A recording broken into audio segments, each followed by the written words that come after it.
friends! Today we are going to meet some farm animals. Look what we have here. It's a sheep. It gives us wool. Bah. And what do we have next here? It's a camel.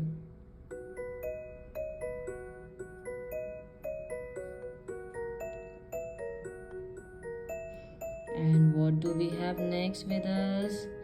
It's a cow. Cow gives us milk.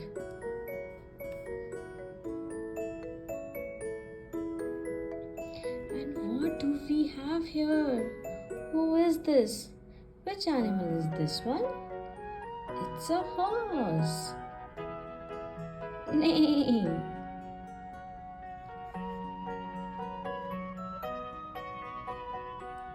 And what do we have here? It's a rooster. Cock-a-doodle-doo.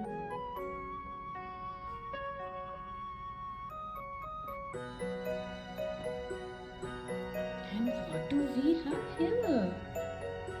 It's a ducky. Quack, quack.